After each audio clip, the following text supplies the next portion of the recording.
everybody. Welcome to the first cavnessHR Culture live stream guest chat. This is a new thing that we're going to be doing. We're going to be having amazing people on for an hour to deep dive, chat, get a little more intense than our regular podcast that you all know and love. So our first guest today is, of course, the one and only amazing Shellie Willis.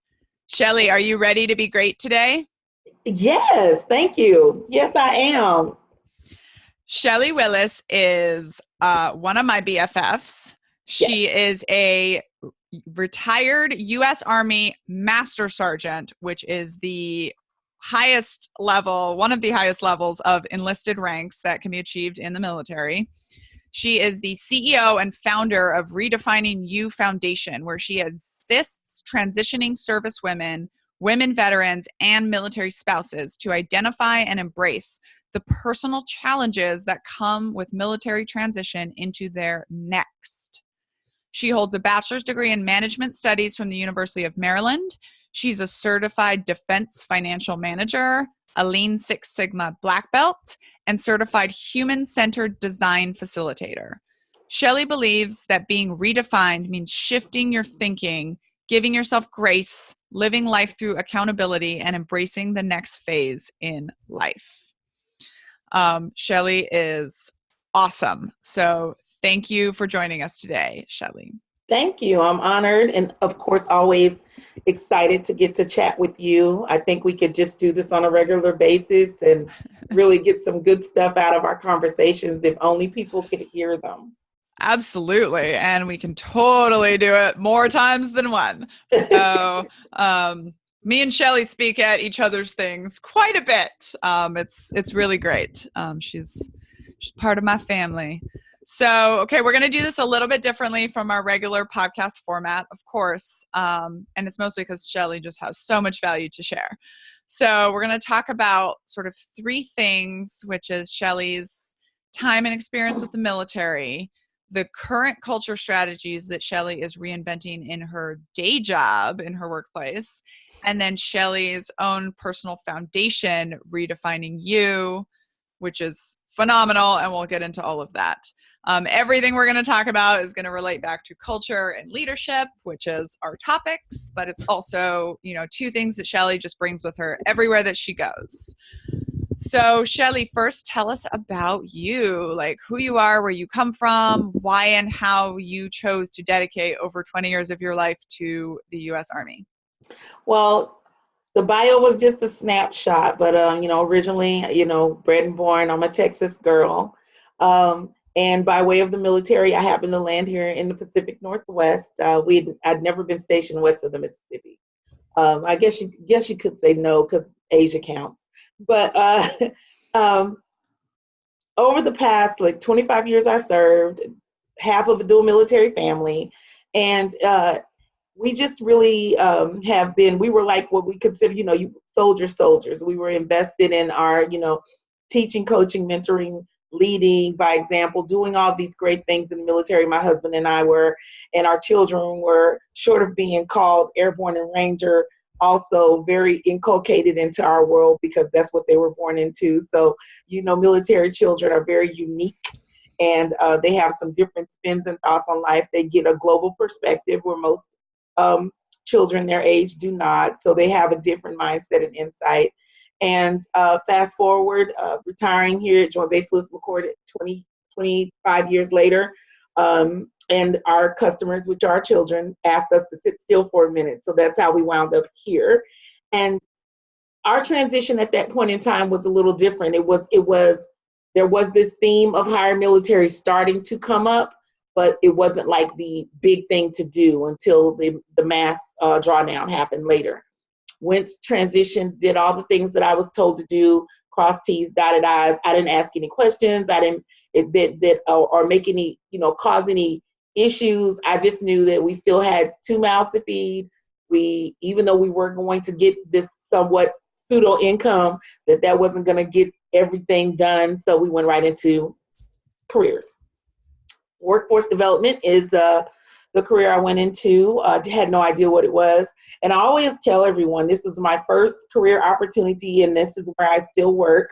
But I was just so happy they hired me. I had no knowledge of negotiation, no knowledge of my real skill sets that I had to bring to the table. I knew I had great skills, but I wasn't really it wasn't like, oh, I know my worth, in other words.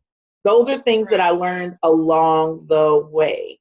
Along the way of some very emotional moments, trying to connect with people, trying to figure out why I would have struggles sometimes, whether that was mentally or emotionally, just trying to fit and find my fit, finding what my new tribe looked like. And my job allowed me to start to kind of test the waters, but I didn't even realize what I was really testing the waters for. And then as time progressed, I started to see myself different, and I started to realize and accept the challenges I was having. And, we always talk about that in other conversations, even from something that would consider to be simple, i.e. finding something to wear, loving my body. If anyone's ever served in the military for any amount of time, at least in the Army, I can say height and weight is a big thing. There's all sorts of challenges around body image and loving yourself, and accepting yourself for who you are, as long as you're healthy and happy, versus you going into an anorexic or bulimic state so that you can keep your job. Those are real conversations to have. And those are challenges that we face. You either start to gain weight or you don't really know what your body looks like. So fast forward from that, I realized in 2016, I wasn't the only woman having those challenges. And that's where Redefining You Foundation, or Redefining Your Future, the symposium started. And then the foundation was created almost a year later, which is the nonprofit arm. And this symposium took on its own body of life through that work. And so now here we are, almost 3 years in, going on 4 years, the foundation really focusing on the personal development that our women veterans and our spouses need to go through, and making transition the center of the conversation, because that's the one thing we know we all have in common. We all have to shift outside of this belief system that we've all been a part of, and it doesn't matter how long you've been a part of it. It doesn't matter how well you navigated the waters in it. One thing you've never navigated are the waters outside of that belief system, without that system support. So this is where we are now in 2019, about to host our 8th cohort, our 8th symposium. And we're just excited about it, to do that personal transformational work that we know we need to do for those 2 days, and for individuals, women and male champions who identified that there is a big conversation to be had around personal development, and being very intentional about highlighting the fact that personal development and professional development are not the same. They are not the same. True story. Not clean and glean out the other. So while you're working professionally to get your career, your business, go to school off the ground and get that going, you are not dealing with your personal issues. What you're really doing is you're suppressing those things and putting them aside until you achieve that next goal. And then they never really get addressed, or things start to come out and happen, and they start to manifest, and you're not sure what it is because you've never really addressed it or carved out that time to deal with it. God, it's so important. She's just said so many good things. We're going to unpack some of it. But, what's interesting to me is, I got out way after you did. And there were a lot of transition resources, like you said, like people have started to put that together. But the one thing that was still exactly the same was nobody's asking you, who are you and who do you want to be? And so I found myself, I got a job before I even left the military. It paid amazingly. And so I just went to work. And I was there for 2 years and I was miserable. But I just kept telling myself, for this amount of money, you can hang by the thumbs. And it wasn't till I got asked 3 different times. And it was like, okay, wait. You were a captain in the Army, you're an intelligence officer, you're trilingual. Like, why do you work here? And literally my first response the first time was like, well, they gave me a job. It was exactly what you said. Like, I was so grateful that somebody gave me a job. And it literally wasn't until the third time. And it was funny. I had this experience, like somebody said I was quiet. They were like, Daniela, you're so quiet all the time. And I just laughed and I was like, can you tell my mother that? And that really forced me to think, like, I'm the least quiet person in the world. Mm-hmm. So obviously I am not bringing any part of myself to this job. Why am I here? Right. And that's definitely something that Shellie does well in her transition programs. And we can really afford to do a lot better in military transition programs. It's not, what does your Army resume say that you do? It's like, who are you, Shellie? Who do you want to be? What do you want your life to look like? No one ever asks, and people do not have that answer. And so you have to unpack that to dig down and get to the root. And what I think by divine alignment, I've been able to, I created a Lean Six Sigma program at work that addressed using yourself as the project. So you basically had to unpack all of that to create your, your actual, tagline for yourself, to kind of like really transparently identify and dig in. And I was so excited about that program. We did that for 2 years. And I was able to certify folks for their yellow belt, but they could also have a conversation. Hey, I used the DMAID process on myself so that I could identify with me of who I am, how I see myself, how I see my future, really doing a, failure analysis, doing some root cause analysis as my own project. And I did that through work to really be able to assist our service members and their family members. So it wasn't just veterans, it was spouses as well. So some of them came as couples through this program. And no one ever asked. And I always said that we do such great work, but no one ever asked me. And that was kind of like, oh yeah, well, that'll happen naturally. And I'm the veteran in the room. No one else sitting around the table creating anything served. And I was just kept saying, no, just like you. No one ever asked me.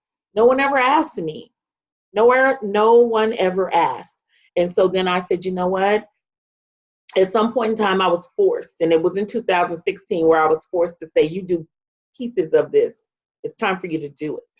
And so that's where all of that came from. Now, our goal is to ask. So that way, the Danielas and the Shellies of the world can be better for whatever it is they do next, whether that's taking that full-time job, starting that business, or just going to school full-time and just decompressing. That's the thing. Yeah. And, really where I think, so first of all, I want to point out that transition is not just specific to military, right? Nope. This is everyone. Everyone comes into the workplace at some point. Everyone needs to figure out what their perfect life is, and perfect job is a part of that. Mm-hmm. And then also that, figuring out who you are and who you want to be, like that is such an important part of workplace culture. And yes. Obviously workforce development, because when people are in the right role for them, they give you don't have to motivate them, right? Nope. They give 110%. Like when people love what they do, Mm-hmm. like they will work for free, right? Yeah. Just about. And so really having those conversations, if you're a business leader, having those conversations with your people and figuring out who they are, who they want to be, where they're going, and how you can help them get there. The attitude of, I want to help you move on from here, I've always really appreciated in leaders, right? Like I want to help you develop. I want to help you grow. I want to make sure that you're getting from this role the things that you need for your future development, which forces you to think about where you want to go in the future.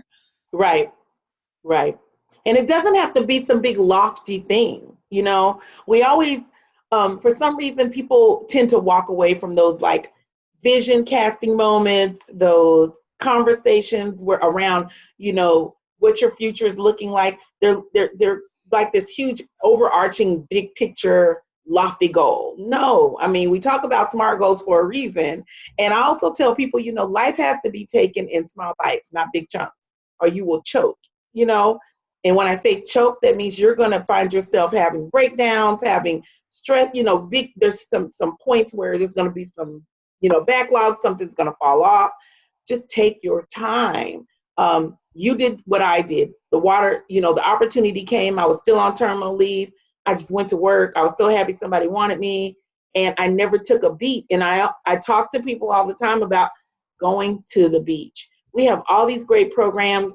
You did this fellowship, you did this internship, the employer wants you as soon as it's over. Well, if they want you, they're going to want you 2-3 weeks from now. You need to give yourself some time to kind of like decompress, get things in order. You're on a high, the adrenaline's going, everyone's excited because now they want to offer you this opportunity.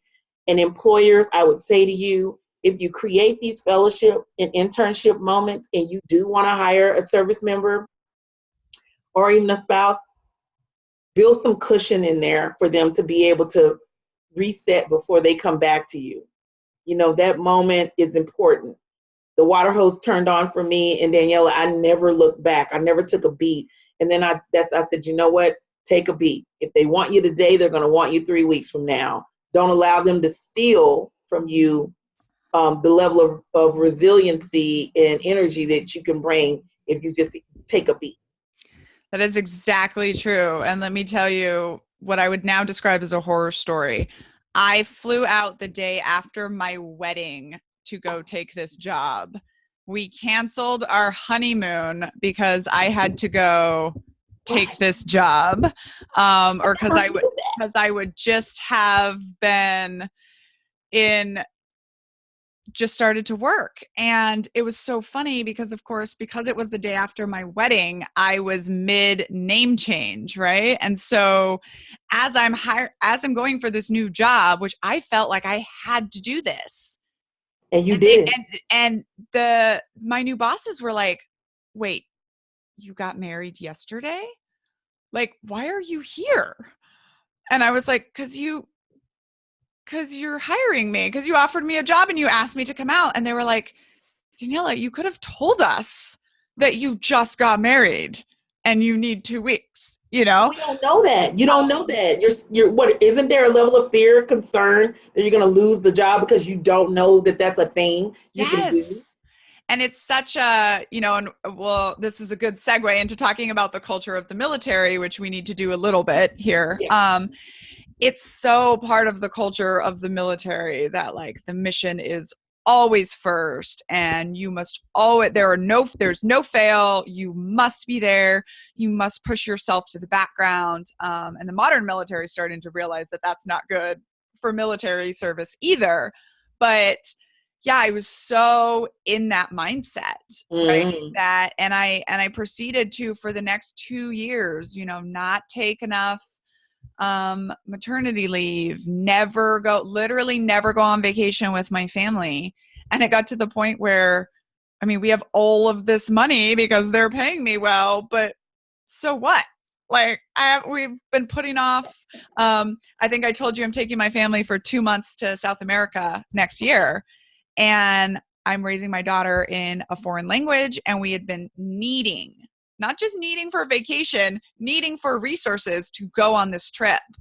And my daughter's 4.5 and we're finally going to do it, because that's how much I pushed it off, for the purpose of advancing my career, which of course is not good for anyone. No, it's not. And it's our mindset. And I'm glad we're shifting, but it's our mindset. When I think about the emotional IQ of someone who serves in the military, I see it being like this, because we have to make decisions that cannot be emotionally made, we just have to drive forward, right? So when you think about mindfulness, emotional IQ, and what is your emotional IQ? If we had taken like a test back then, when we served, and us now, I think our emotional IQ now is extremely higher. It's extremely higher. If we could gauge it, just pretending we took some type of test and, we measured ourselves, we rated ourselves. We didn't have time for emotions cannot interfere with your decision making. You have to be able to make strategic precise decisions, especially depending on your job, and you were Intel, right? So, you know, you had to really like, you know, make those decisions, and they had to be sound, clear, boom. Now you have to like kind of take into each other's feelings. I was laughing because I was facilitating this week, and I was talking to people about, I always like to let people know my background so that they know how to accept me. Okay. Receive me, not so much accept, but receive me. And I think about, I was asked on a survey earlier this morning about, what do you think are the good things what did the military do for you while serving? You know, what did it do? I really believe the military also brought out a lot of things in me that were dormant or that were there in existence, and it just fueled it, right? So being able to do things like what we're doing now, it's not as nerve-wracking as it probably would be if we were someone, you know, we couldn't move. So it made us bold. It made us really courageous to be able to do some things. But I don't think it did that for everyone, you know. And you have to spend time thinking about it, right? And thinking about how that fits, how that value that you learned in the military fits into who you are, right? And I think that's the missing piece. And like you mentioned, I mean, our jobs are intense, and there's a reason that you can't be, like, you have to be a little emotionally closed. I mean, Shellie, I have had to be at my desk running operations to go help pick up body parts of friends of mine. You know, like, that is the level of emotional control that you have to have, where it was like, I have to work for 36 hours straight, and then literally got off, went for a 10-mile run, and just bawled the entire time. Obviously it is emotional, but you have to put it aside. You have to. Yeah. I was deployed on my last deployment with my then soon to be husband, and I was the expert on the people shooting at him, you know, and it was nerve-wracking. It's crazy. Yeah. But then when we get out, you know, it's sort of part of becoming a whole person, I think. And people, we use it almost as a tagline, like, you learn so many valuable skills in the military. And that's true. But unless you unless you think about it, and unless you spend time, unless you spend time working on, you know, how those skills, thinking about those skills, and thinking kind of like what was under that skill, you know, and being able to push through to who you are today. So you paint. So what I would love to see is my face fragmented. And that's exactly how I felt going into the civilian culture. It's a new belief system. The military is what you find out later to be enabling. You don't necessarily have to make a lot of decisions about a lot of things on your own, as far as what you need to be doing, where you need to be going. Those things are laid out for you. Plans are created. You know, it's all laid out. So when you get to a place and there's no structure, there's no like clear plans, there's no like clear guidance, the mission, the vision aren't there. We always, you know, we're thinking mission first, but if I don't have a mission, then I'm confused.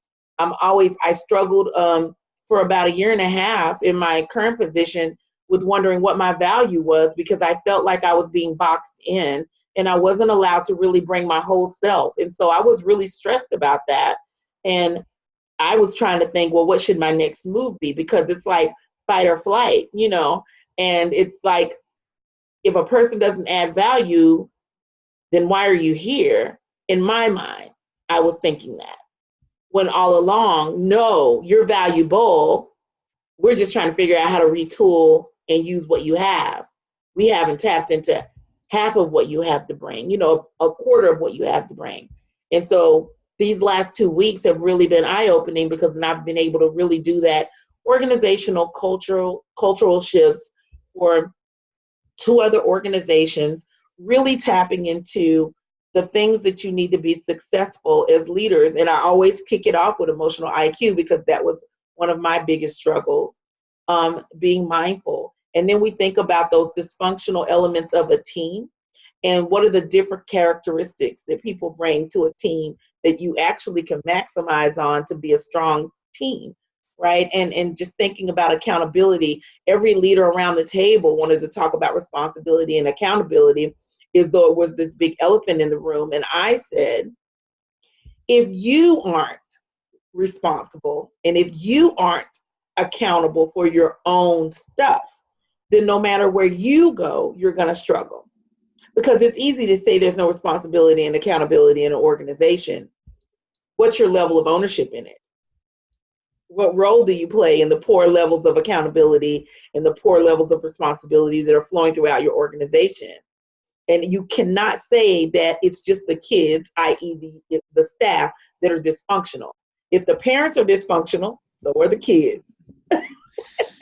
True story. True story. Okay, I'm going to pause for the audience right now because you mentioned painting and I have something to show.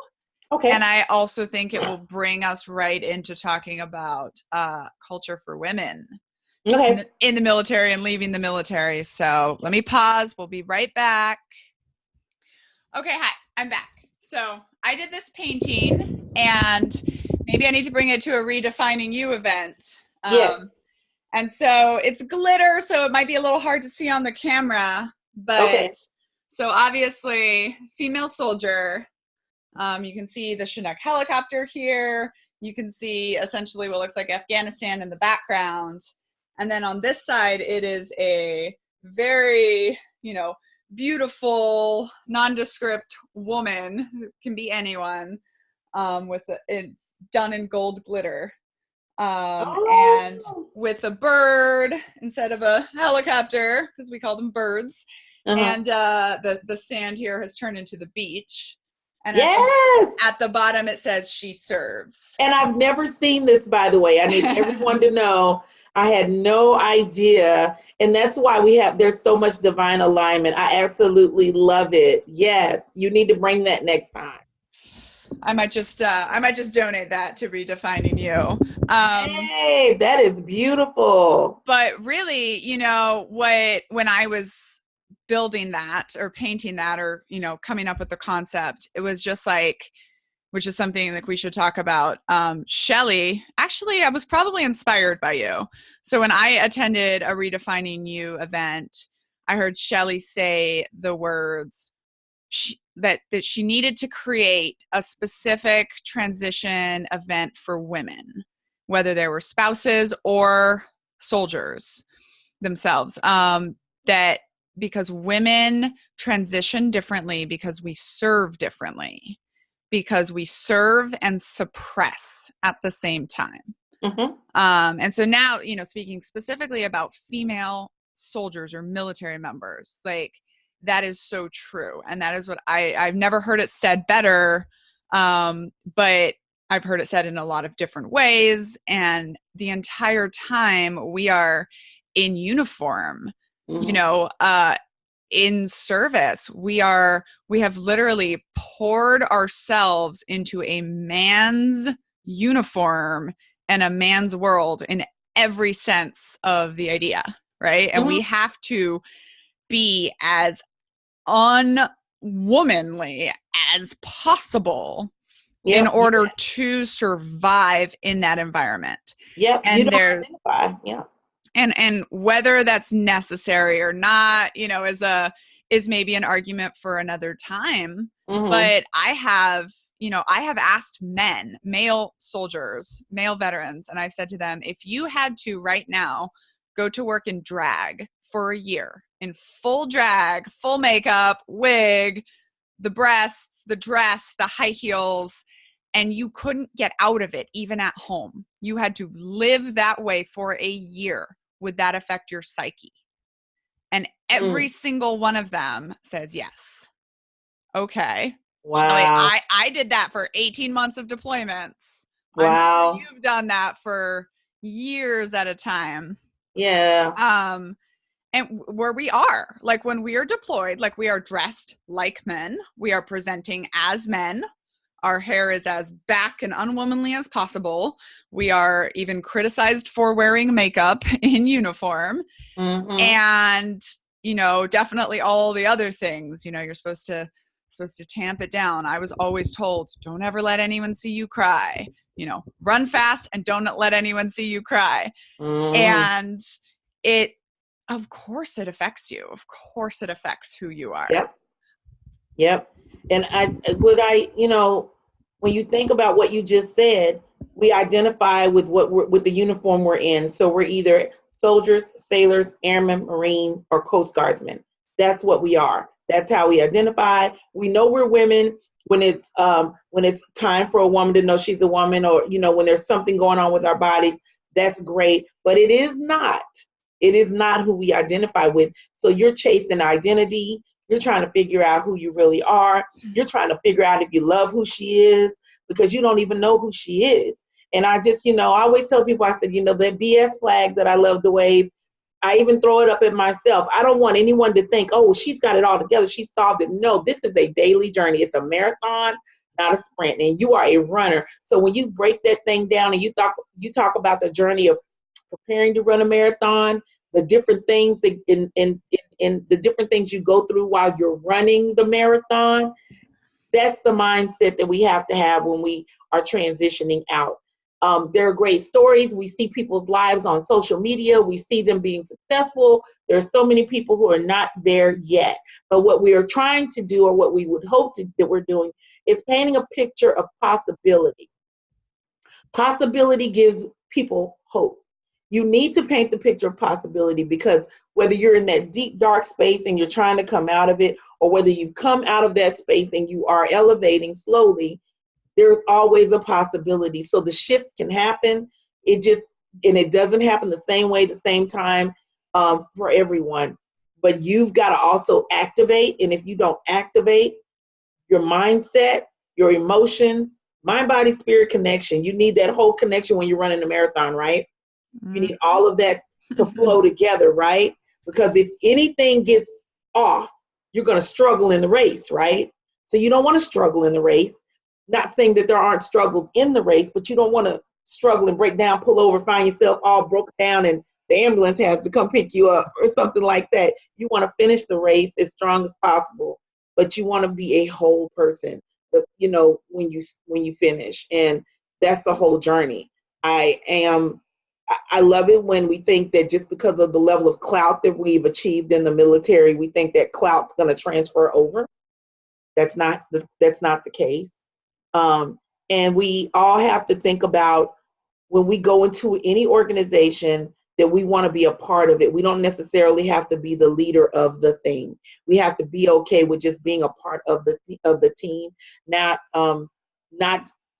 subduing ourselves, but just trying to navigate the waters. The military taught us a lot about being able to identify different personalities and learning how to fit.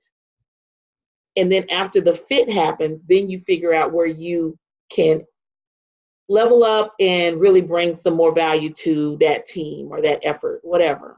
But not going in dominance and thinking, well, I was in the military, I led teams before, I can do this and I can do that. And you don't even know what you're doing. You know, you're just coming in. And okay, let me talk about something too, that, you know, one of the things I've always loved about Shellie's events is that she highlights non-perfect women. Like you said, like, it's the journey. It's not, you know, and in so many business things you see, like, you know, the speakers and the people are these super successful, super awesome people, and they're not showing sort of the whole side. And Shellie's speakers, and we're talking about, you know, very tactical stuff, right? We're doing finance seminars, we're doing networking tips, we're doing resumes and all of that stuff. But it's also this, you know, Shellie says, let me pull back the curtain and show you the journey, you know, show you what's behind the Wizard of Oz. And so much in the military, specifically in the culture of the military, it's about being perfect. Yep. Like you said, it's about fit. It's about being perfect.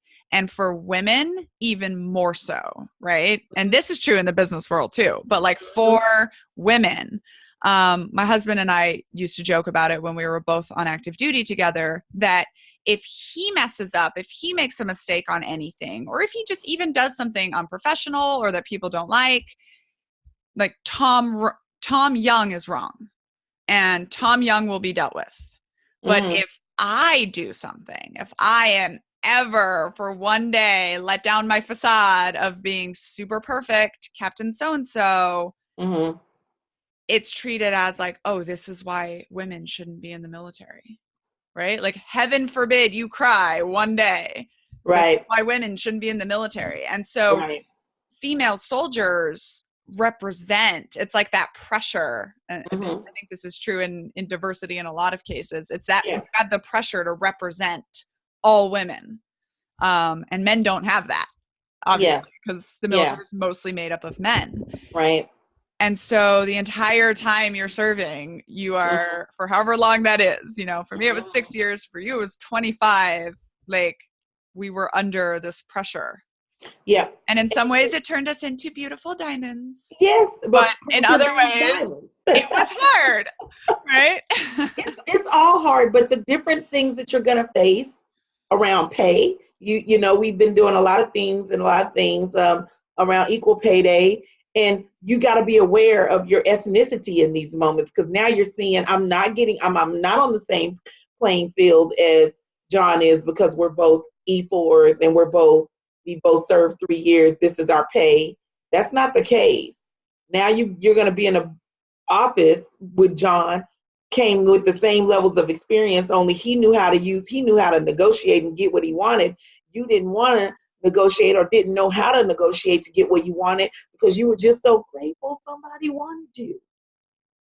These are just I believe that, you know, we didn't call it the glass ceiling in the military, but there is one. We didn't say that there were barriers to opportunities, but there are plenty in the military. And the world's vision or visual of what they think what success looks like inside the military is very different. You're seeing a lot of firsts that are long overdue. And so now once all these firsts happen, then it becomes the norm.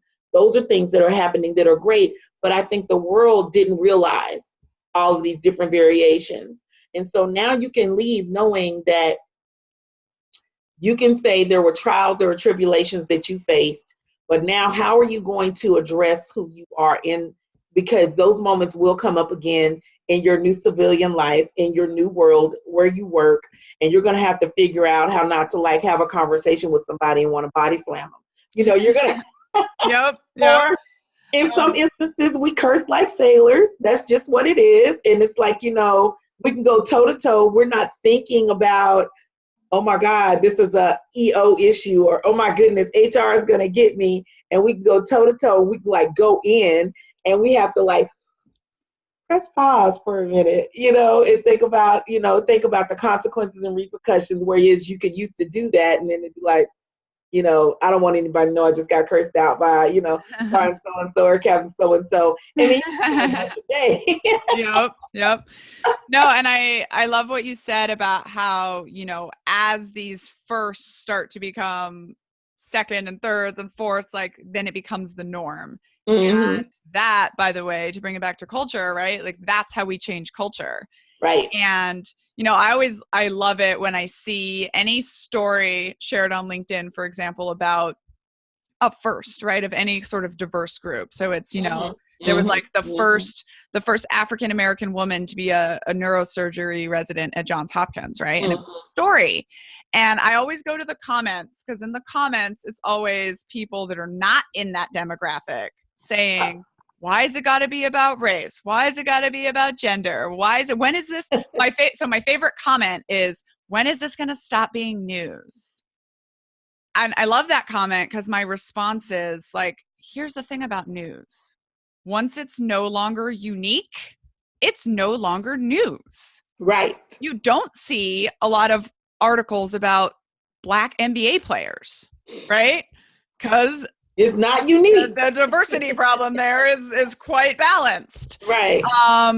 But as long as it is unique, it'll continue to be news. And as long as it is news, that means it's not equal yet, right? And so it's this very, you know, not self-solving problem in the way that we don't have to do work, because of course we do. Mm-hmm. But like, you know, when women pass, amazing, awesome women pass in Ranger School is not news anymore, that's when it won't be news.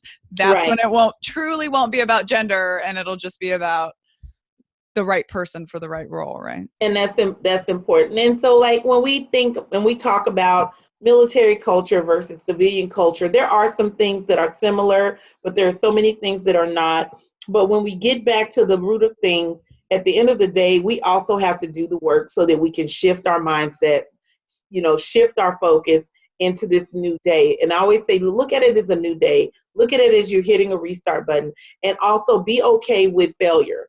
We get taught about failure differently in the military than we do in the civilian world.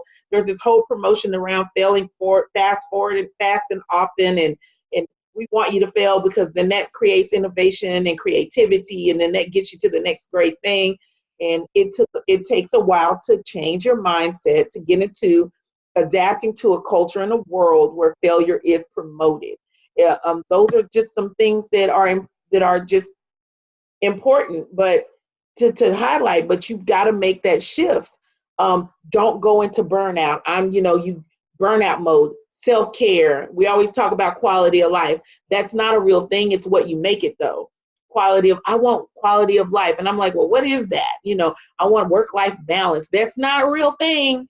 But you can make your own version of work-life balance for whatever your work life looks like.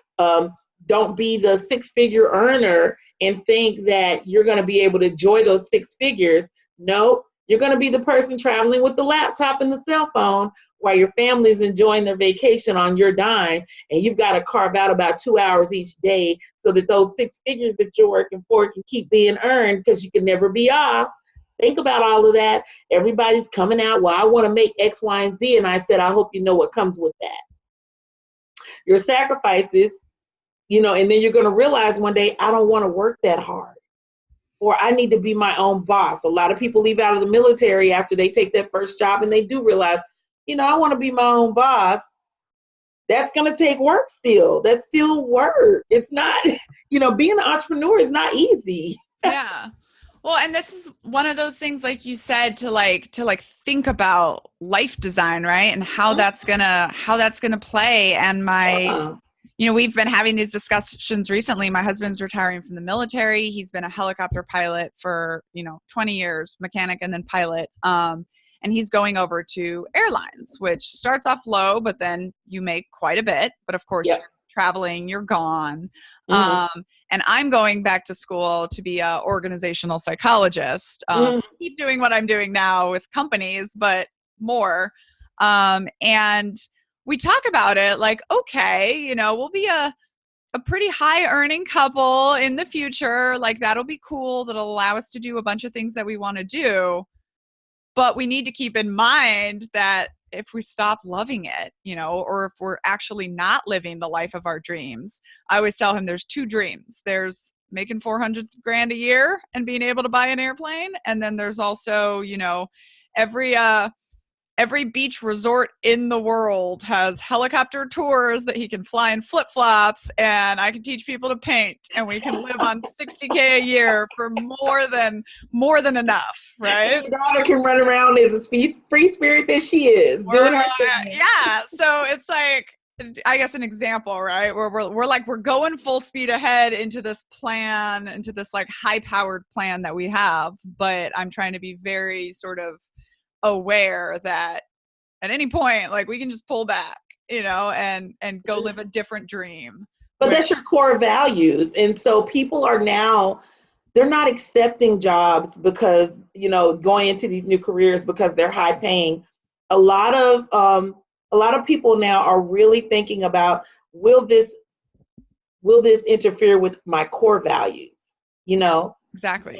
And also, when you do what you love, it's not that hard. And so in our case, it's, he loves to fly and I love to study and talk about culture. So if we can do both of those things in high paying jobs, awesome. But which is why we're going into it. It's not because they both have high paychecks attached. It's because they're both That's the bonus though. love. That's the bonus. The paycheck is the bonus. If you Right. and I talked about that the other day when I was doing our facilitation. I said you need to know that when you get up every day, you're getting up doing what you love in an organization that you love to do it in, because just because the organization has its own mission and vision, and it has its own values, they have to still align with yours. In order for a culture to grow and be stimulated and like resonate, no matter, across the board, everyone has to buy in. So you have to make sure there's alignment there. Just because someone offers you an opportunity doesn't mean that there's going to be alignment, and you have to feel like when you go in there, you're adding value, and that this culture, it's not toxic, it's not unbalanced, it's defined. You know what I'm saying? So there's a lot going on there, and you just have to weigh the balance of about whether or not it's going to really interfere. And like you said, every day you went in there, you were not happy, And I always talk about don't miss your exit. Don't miss your exit, and don't be afraid to take it.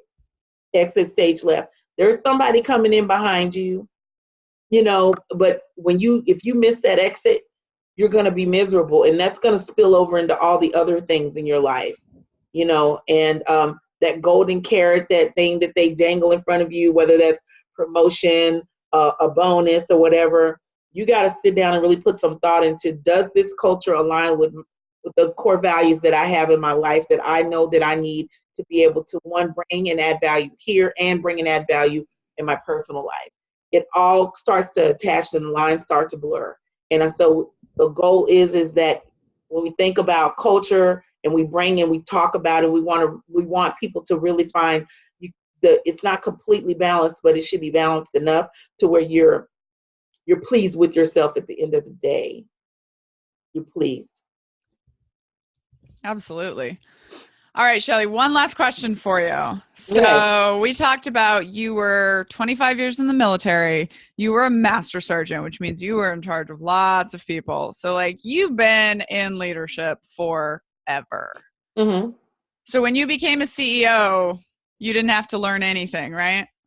Yes, I did, and I'm still learning, girl.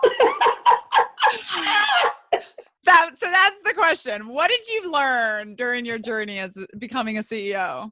Oh my goodness. That it is a day, you're in the classroom every day. You learn more about yourself that you like and that you don't like. You learn the value in basically not just the money that can come your way, but you learn how to evaluate whether or not that money is worth it. So I make sound decisions. I want to have relationships. Maybe I'm not ruthless enough. I don't know. But although the money is good, and I don't know if you've been around me when I've said this, but I still believe in earning my dollar. I still believe in reciprocity. I want to make sure that I've learned that knowing the value that I bring into a business decision, knowing the value I bring to a relationship, I need to make sure that I'm going to also receive something back that's going to add value to the foundation's work. Is it a good alignment? Because you can have relationships, but every relationship you have or partnership you have may not be a good alignment. So making sure that I'm keeping the end game in mind, and I'm thinking about, is this going to be a good relationship, and is this going to assist the foundation to get it to the next level? So it's reciprocity and resources. How are those partnerships going to align to generate resources, make connections, and slowing down in my decision making. I was moving very fast at the very beginning. And like I said, this is a nights and weekends gig. I always call this my mixtape. And the foundation is a very huge part of every thread of my being. But I had to make sure that I slowed down and making decisions, because I was seeing people crash and burn around me. And we're not going to crash and burn. We're going to take our time and build, and people will get it. We'll get introduced. We'll get invited into the room. Just take your time and build wisely. Made a lot of very bad decisions and investments based off of what people who at the beginning were thinking, because people thought that this was going to be a popcorn situation, microwave, we'll be in, we'll be hot, people will get in and we'll be hot and popping. And that's not how business works. You have to build.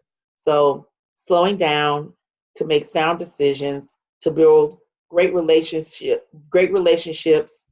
that were reciprocal in nature and that will grow the business, that will grow the foundation.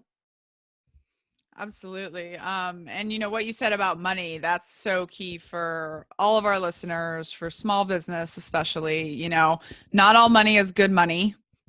Not all clients are good clients. And, you know, sometimes, of course, we all feel the pressure to bring in the money, but to ask yourself what strings are attached with that money, you know, whether it's a donation, if you're a nonprofit, or whether it's a client, if you're a business, you know, sometimes it's just not worth it. Sometimes like that money is too expensive for you with everything that's going to go along with it. So the price is pretty high. Yeah. So that is a great realization. I mean, everything you've shared with us has just been so phenomenal today. Advertise the foundation a little bit, like what's coming up next? How do people get involved? So we are, you know, you can always go to our website as well, www.redefinefutureyou.org. And we have all of our events and everything updated. We have a couple of things coming up that we would love your support around. We have a partnership with the Seattle Storm. So on September 1st, which is Fan Appreciation Night, we are generating funds from every ticket sold at that game. There will be a portion of the tickets sold donated to our foundation. And then they'll match. So we'll be able to, we'll be there with our table. If you want to purchase a ticket, you can do that on our Facebook, on our social media page. We have a Facebook event for it. You can go to that link, buy your ticket. A portion of your proceeds will go to our foundation. We'll be there that night. There are also, so we'll be there that night raising funds and awareness that night. And then we have Redefining Your Future 8 coming up October, now 10th and 11th. We have a great partnership with Goodwill, Military and Veterans Affairs, and we are going to be at Tacoma Goodwill for our 8th cohort. And they are a great partner. They have a lot of great military programs. So this is a great partnership in being able to help you reset and then be able to receive those assistance and services through what Goodwill has to offer. And then we have some hacks coming up that we're doing with our partner SM Diversity. We're going to host a huge hack event at the end of the year. That's in the works now. It's going to be around resiliency, building your business from a broken space and what that looks like, and also just having some great conversation around tech and women in tech and those challenges that we face that we need to address as far as what skill sets do we really need? What do we really need to know to be successful in that space? So we're looking forward to that event sometime end of October, November-ish. And you can just follow us on all of our social media platforms, LinkedIn, Twitter, Instagram, and Facebook, and our website as well. And just follow me as well and do things like this. So thank you. Awesome. I'm definitely checking out that Seattle Storm thing. My 3.5-year-old daughter is obsessed with sports. So buy a ticket, if we're back in town, we're on vacation. Yeah. But if we're back in town, we will definitely try to be there. I hope so. Mm-hmm. And great. Well, this has been awesome. As my CEO said, he was sure Shellie and I could talk for hours. So definitely feels like I'm cutting it a little short. But thank you so much for the discussion. It didn't at all follow a structure that I had in mind, but it was super awesome. No, I think it was great. Thank you for all the value that you shared with us. One thing I forgot to mention is sometime in November, it'll be the end of November, we'll be launching our Couch Conversation series, and I'll be inviting you to come to our location and sit on our couch, and we'll do some live stuff from there. So I'll be reciprocating and then asking you to be a part of our stuff. Perfect. Love it. And so, yes, in conclusion, we are cavnessHR, which is a HR company that is innovating the way HR is done for small businesses. If you're a small business, you probably don't have the money for or the need for a full-time HR on-site person. We can take care of your HR needs for you virtually and also have 24/7 access to an HR professional so that you don't have all of the risks that come with HR. Small businesses don't know this, but sometimes don't know this, but every HR incident can cost you up to $10,000 per person. So per employee. So if you have 10 employees, something goes wrong, you could lose $100,000 this year or more. And so that's what we do, and that's what we help you with. And we also have, so I'm part of the team as a culture and leadership consultant, and we have diversity and inclusion consulting as well. So we do all kinds of different things. I specialize in helping businesses to create a physical, visual culture map, a plan for how you are going to get all of these abstract concepts we talk about into your business and make them matter. And also how you create leadership development programs in your organization. So all of our links, all of our information will be in the comments section as you're watching this. Check us out. Follow us on cavnessHR, literally every social media platform you can think of. Because we also we're not selling all the time. We do tons of content where we are just doing things like this. We're hearing from amazing guests. We have a podcast. We do live shows. We do daily tips on culture and HR. Just fun conversations that make you think and add value. And we would love to connect with all of you.